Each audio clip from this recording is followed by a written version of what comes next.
Welcome to special analysis. నేను రమ్మ మండవ. ఈరోజు అనాలిసిస్లో భాగంగా మనం తీసుకోబోతున్న టాపిక్ ఏంటంటే పార్లమెంట్లో పరువు తీసుకున్న జగన్ ఉతికారేసిన నేషనల్ మీడియా అని చెప్పేసి నేను టైటిల్ పెట్టడం జరిగింది.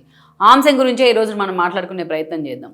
ఇక్కడ చూసినట్లయితే ఎందుకు ఈ టైటిల్ పెట్టున్నాను అంటే ఈరోజు జగన్మోహన్ రెడ్డి రాష్ట్ర వ్యాప్తంగా అమరావతి విషయంలో ఆయన పరువు ఎప్పుడో పోయింది, ఎన్నోసార్లు పోయింది. ఇప్పటికీ ఎన్నోసార్లు ఆయన అమరావతి విషయంలో మాట తప్పుతా మడమ తప్పుతా వచ్చారో అలాగే ఆయన పరువు కూడా ఎన్నోసార్లు గంగలో కలుపుకున్నారు. ఆ పార్టీ పరువును కూడా జగన్మోహన్ రెడ్డి ఈరోజు ముందు వెనుక ఆలోచించకుండా అమరావతి విషయంలో చేస్తున్న పని ఏదైతే ఉందో అది ఆ పార్టీ మనుగడకే సవాల్గా మారింది. ఆ పార్టీలో ఆయన నమ్ముకున్న నేతల భవిష్యత్తును కూడా డైలమాలో పడేస్తుంది ఈరోజు. అందుకే జగన్మోహన్ రెడ్డి అమరావతి రాజధానిని సపోర్ట్ చేయను, మద్దతు ఇవ్వను అంటే ఒకరిద్దరు తప్ప ఆ పార్టీలో నేతలు ఎవరు కూడా బయటకు వచ్చి మాట్లాడలేదు. అంటే మిగిలిన వాళ్ళంతా మౌనంగా ఉన్నారు. మెజారిటీ నేతలు మౌనంగా ఉన్నారు అంటే జగన్మోహన్ నిర్ణయాన్ని వాళ్ళు యాక్సెప్ట్ చేయట్లేదు అని. కనీసం అదన్నా క్రాస్ చెక్ చేసుకోవట్లేదు జగన్మోహన్ రెడ్డి. అమరావతి గెజెట్ నోటిఫికేషన్ విషయంలో ఆయన వ్యవహరించిన విధానం ఏదైతే ఉందో సొంత పార్టీ పక్కనుండే నేతలు కూడా ఆయన యాక్సెప్ట్ చేయట్లేదు. ఈ రోజున ఆయన సోలోగా నిర్ణయం తీసుకుంటున్నాడా, లేకపోతే ఎవరన్నా నలుగురు కూర్చోబెట్టుకొని వాళ్ళ సలహాలు తీసుకుంటా ఉన్నాడా, లేకపోతే జగన్మోహన్ రెడ్డి ఒక మాట చెప్పడంతోనే కింద స్థాయి వ్యక్తులంతా భయపడిపోయి ఆ పిఆర్ టీం అంతా ఆయన అడిగిందే రాసిస్తూ ఉన్నారో కానీ చాలా దారుణంగా ఉంది జగన్మోహన్ రెడ్డి బిహేవియర్ ఈ విషయంలో. ఈరోజు ఇది ఎంత దూరం వెళ్ళిందంటే రాష్ట్ర వ్యాప్తంగా ఆయన నెగిటివ్ కావడమే కాదు, ఈరోజు జగన్మోహన్ రెడ్డి నేషనల్ మీడియా కూడా ఫోకస్ చేసి ఆయన తీరుని ఎండగట్టే ప్రయత్నం చేసింది. గతంలో ఎప్పుడైతే జగన్మోహన్ రెడ్డి 3 రాజధానుల నిర్ణయం అనుకున్నారో అమరావతిని ధ్వంసం చేసేలా, అప్పుడే నేషనల్ మీడియా దీన్ని ఫోకస్ చేసింది. తుగ్లక్ నిర్ణయం అని చెప్పి నేషనల్ మీడియా దాన్ని చాలా హైలైట్ చేసే ప్రయత్నం చేసింది. ఆ రోజున జగన్మోహన్ రెడ్డి కావాలంటే పాత అన్ని వీడియోలు ప్లే చేసి చూసుకోవచ్చు ఖాళీగా ఉన్నప్పుడు. అలాంటి పనే మరోసారి చేసి అడ్డంగా ఇరుకుపోయారు జాతీయ స్థాయిలో జగన్మోహన్ రెడ్డి. ఎప్పుడైతే ఏదైతే రాష్ట్రం మొన్న కూటమి ప్రభుత్వం ఏర్పడిన తర్వాత మొన్నటి ఎన్నికల్లో జగన్మోహన్ రెడ్డి 5 ఏళ్ల పాటు చేసిన విధ్వంసం వల్ల రైతులు నిజంగానే మదన పడుతూ ఉన్నారు. ఈరోజు మీకు ఒకసారి మనం ఫ్లాష్ బ్యాక్ గుర్తు చేసుకుంటే ఎప్పుడైతే చంద్రబాబు నాయుడు ఆ రోజు అమరావతిని రాజధానిగా నిర్ణయించిన తర్వాత 30,000 ఎకరాలు కావాలి అంటే రైతులు స్వచ్ఛందంగా ఆ రోజు ముందుకు వచ్చి రాజధాని కోసం తమ భూములు త్యాగం చేశారు. చాలామందికి అనుమానం ఉంటుంది కదా, ఎందుకు త్యాగం అంటారు, కంపెన్సేషన్ తీసుకున్నారు కదా అని.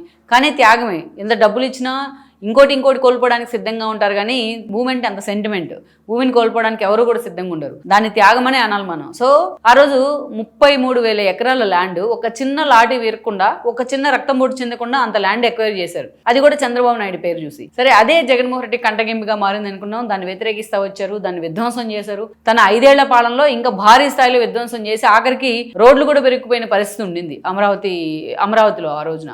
ఇక రైతుల మీద ఏ స్థాయిలో దాష్టీకాలో మనం చూసాం. ఇవన్నీ చూసిన తర్వాత ఈరోజు రైతుల్లో కూడా ఒక అపనమ్మకం ఉంది. చాలామంది రైతులు అక్కడ అదే మాట్లాడుతూ ఉన్నారు.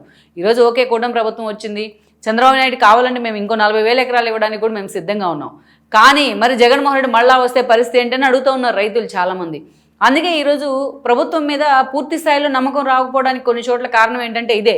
అందుకని ఈరోజు చంద్రబాబు నాయుడు కానీ ఇటు ఆయన అందరు సలహాలు తీసుకున్న తర్వాత దీనికి ఎలాగైనా సరే పూర్తి స్థాయి లీగాలిటీ ఉండాలి, చట్టబద్ధత ఉండాలి అని నిర్ణయించారు. దానిలో భాగంగానే వచ్చిన ప్రపోజలే గెజెట్ నోటిఫికేషన్ అనేది. సో ఈ గెజెట్ నోటిఫికేషన్ తీసుకొచ్చే విషయంలో అటు పెంసాన్ లాంటి వాళ్ళు కూడా చాలా సీరియస్గా పనిచేశారు. చంద్రబాబు నాయుడు కూడా దీని మీద సీరియస్గా ఫోకస్ పెట్టే ప్రయత్నం చేశారు. ఈరోజు కేంద్రం ప్రతి విషయంలో చంద్రబాబు నాయుడిని కానీ అదేవిధంగా అందరినీ వెల్కమ్ చేస్తూ ఉంది, పవన్ కళ్యాణ్ కానీ లోకేష్ని కానీ. అందుకే ఏ ప్రపోజల్ వచ్చినా మోడీ అంటే వెంటనే దాన్ని ఆమోదించే ప్రయత్నం చేస్తూ ఉన్నారు ఈరోజు. అందుకే జగన్మోహన్ రెడ్డి మొన్నటి నుంచి ఏం చెప్తా ఉన్నారంటే గెజెట్ నోటిఫికేషన్ వస్తుందని చెప్పేసి అటు పెమసాన్ కానీ చంద్రబాబు నాయుడు కానీ ప్రకటన చేసినప్పుడల్లా లేదు అసలు కేంద్రం అసలు దానికి ఇష్టపడట్లేదు, చంద్రబాబు నాయుడు పెంసాన్ని ఉట్టి ఊదరగొడతా ఉన్నారు, రైతులను మ్యానిపులేట్ చేస్తూ ఉన్నారు అంటూ కూడా విమర్శించారు. నిన్న వెంకయ్య నాయుడు అమిత్ షాతో మాట్లాడారు. ఈ అంశానికి సంబంధించి అన్ని మాటలు వచ్చిన తర్వాత, ఆ న్యూస్ బయటకు వచ్చిన తర్వాత చంద్రబాబు వల్ల కావట్లేదు కాబట్టి గెజెట్ నోటిఫికేషన్ కేంద్రం ఒప్పుకోలేదు కాబట్లే అందుకే వెంకయ్య నాయుడు తీసుకొచ్చి దీంట్లో ఇన్వాల్వ్ చేశారు, వెంకయ్య నాయుడు ద్వారా రాయబారం చేపిస్తున్నారని చెప్పి కూడా దాన్ని మ్యానిపులేషన్ చేసే ప్రయత్నం చేశారు. సో మొత్తానికైతే కేంద్రం చాలా సీరియస్గా ఉంది ఈ అంశం మీద. కేంద్ర కేబినెట్ సెక్రటరీ ఫోన్ చేసి రాష్ట్రానికి చెప్తేనే అటు గవర్నర్ కూడా ఏదైతే అసెంబ్లీ సమావేశాలు ఒక్కరోజు జరిపేందుకు నోటిఫికేషన్ ఇచ్చారు, అటు మొత్తానికైతే అసెంబ్లీ తీర్మానం కూడా జరిగిపోయింది. వైఎస్ఆర్సీపీ దాన్ని డినై చేసింది. వాళ్ళు అసెంబ్లీ సమావేశాలకు హాజరు కాలేదు, కౌన్సిల్లో ఎందుకు పెట్టలేదు అంటూ ఉన్నారు. కౌన్సిల్లో మాకు బలం ఉంది, మేము వ్యతిరేకిస్తామనే భయంతో పెట్టలేదు అంటున్నారు జగన్మోహన్ రెడ్డి. కనీసం టెక్నికాలిటీస్ ఉండాలి. ఇలాంటి తీర్మానాల విషయంలో, బిల్లుల విషయంలో కౌన్సిల్ పరిగణలోకి తీసుకుంటారు, అది కూడా సలహా మాత్రమే. ఇలాంటి తీర్మానాల విషయంలో కౌన్సిల్ని పరిగణలోకి తీసుకోవాల్సిన సందర్భం లేదు. జగన్మోహన్ రెడ్డి ఒకసారి కనీసం ఆ చట్టాలన్నా చదువుకొని చూడాల్సింది. ఈరోజు జగన్మోహన్ రెడ్డి క్లియర్గా తెలుసుకోవాల్సింది ఏంటంటే కేవలం ఈరోజు బిల్లులు మాత్రం కౌన్సిల్ కూడా మ్యాండేట్గా ఆమోదించాల్సి ఉంటుంది. అది కూడా కేవలం సలహా మాత్రం వేస్తుంది ఏమైనా చేంజెస్ ఉంటాయి. అంతేగాని ఈరోజు తీర్మానాన్ని పెట్టి కౌన్సిల్లో ఆ తీర్మానాన్ని యాక్సెప్ట్ చేయించుకొని ఇవన్నీ కూడా అవసరం లేదు. అందుకే టైం కూడా లేని కారణంగా ఈరోజు పూర్తి స్థాయిలో ప్రభుత్వం ఈ విషయంలో ఇనిషియేట్ తీసుకునే ప్రయత్నం చేసింది. సో మొత్తం గతంలో సిఆర్డీఏని ఎలాగైతే కౌన్సిల్ రద్దును అడ్డుకున్నారో షరీఫ్, అలాగా అడ్డుకుంటారు. ఈరోజు మేము అడ్డుకుందాం మోషన్ రాజుని అడ్డం పెట్టి అనుకున్నారు, కానీ వాళ్ళు పప్పులు ఏం పడకలేదు. సో చాలా ఎర్లీగా చాలా ఫాస్ట్గా దీన్ని మూవ్ చేసే ప్రయత్నం చేశారు ఈ తీర్మానాన్ని ప్రభుత్వం వైపు నుంచి కూడా. అది అయిపోయింది. నెక్స్ట్ ఇంకా రెండు రోజులు మాత్రమే ఉన్నాయి పార్లమెంట్ సమావేశాలు, April 1 and 2. అయినా సరే ఇంత ఫాస్ట్గా కేంద్రం కూడా దీన్ని పూర్తి స్థాయిలో చాలా పకడ్బందీగా రూపొందించి గెజిట్ నోటిఫికేషన్ ఈ తీర్మానాన్ని దాన్ని కొన్ని యాడ్ కూడా చేసి కొన్ని అంశాలు అటు కేంద్ర కేబినెట్ కూడా దీన్ని ఆమోదించిన తర్వాత ఈరోజు తీర్మానాన్ని ప్రవేశపెట్టారు. ఉభయ సభలో కొంతమంది దానికి సలహా ఇచ్చే ప్రయత్నం చేశారు. ఈవెన్ కాంగ్రెస్ కూడా ఈరోజు వెల్కమ్ చేసింది ఈ తీర్మానాన్ని. సలహా ఇస్తూనే కొన్ని అంశాల్లో కాంగ్రెస్ ఎంపీలు కూడా దీన్ని వెల్కమ్ చేశారు. అంతేగా అందరు మెజారిటీ వన్ సైడ్గా వెల్కమ్ చేసిన పరిస్థితి. వైఎస్ఆర్సీపీ నుంచి మిథున్ రెడ్డి ఒక్కడే మాట్లాడారు. మిథున్ రెడ్డి ఏదో డినై చేశారు, మేము అమరావతికి వ్యతిరేకం కాదు, మేము దాన్ని అది కట్టే విధానాన్ని, దాని మీద నిధులు అవినీతి చేస్తున్న విధానాన్ని వ్యతిరేకిస్తున్నాం అన్నప్పుడు ఆ అంశాన్ని వ్యతిరేకిస్తూనే నువ్వు దీనికి మద్దతు ఇవ్వాలి. దీనిలో ఏమన్నా ఉంటే మీరు ఎంక్వైరీ చేయండి, సిబిఐతో డిమాండ్ కూడా చేసుకోవచ్చు, నిజంగా అవినీతి ఉంది అక్కడ జరుగుతోంది అనుకుంటే. కానీ వాళ్ళు వాకౌట్ చేశారు. ఈ అంశం మీద వాళ్ళు వాకౌట్ చేశారంటే క్లియర్ కట్ ఇండికేషన్ ఏంటి, నువ్వు అమరావతిని వ్యతిరేకిస్తున్నావు అని. అంటే రాష్ట్రానికి ఒక రాజధాని ఉంటే మీకు ఇష్టం లేదు, అమరావతి తలెత్తుకొని తిరగడం మీకు ఇష్టం లేదు, ఈ రోజున అమరావతి రైతులు గుండెల మీద చేసుకొని నిద్రపోవడం మీకు ఇష్టం లేదు, వాళ్ళని మానసికంగా వేధించి చంపేయడమే మీకు ఇష్టం.